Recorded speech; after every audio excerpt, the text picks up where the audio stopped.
معرض البصره الدولي، وهاي من الزبائن يقولون مكانكم وين او البوث مالتكم وين، دلونا اياه حتى نجي نزور لكم. تعالوا وياي خلينا ندليكم البوث مالتنا. البوابه راح تدخلون لنا مو القاعه الاولى، وهاي القاعه الثانيه. من القاعه الثانيه مكاننا راح يكون بالقاعه الثالثه. الساعه بالعشرة والمعرض ملود وفول لود، بس باعوا العالم خير من الله. طبعا تعالوا هسه وياي ادليكم على المعرض مالتنا وعلى المكان الخاص بينا. تعالوا وياي. معرض الوزير قدامك والكفيل قدامك، والجامع بيبي راح يكون بهذا الممر مالتنا. مو البوث الاول ولا البوث الثاني، البوث الثالث هو الجامع بيبي. تعال هذا البوث راح يكون خاص بينا، خاص بملابس القرقيعان.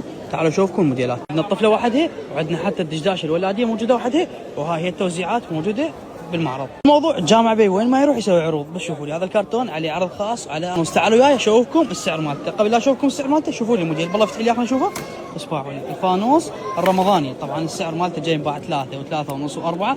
اليوم وفرته لك داخل بوث الجامع بيبي اللي موجود بالمعرض. السعر راح يكون بس ب1000 دينار. دشداشة القرقيعان الكويتية ما يختلف عليها اثنين، بس باعوا لي الجمال مالتها. دشداشة وليلة وكيسية وطاقية وبسعر الجملة نبيعها لكم. موجودة داخل المجمع وموجودة حتى بالبوث مالتنا اللي راح يكون الخشبية. وفرناها لك وبكل الأنواع وكل الموديلات. فوانيس ولا غلطة، بس اللي موجودة عندنا ولا غلطة. حتى صوبة علاء الدين وفرناها لكم داخل بوث الجامعة بيبي.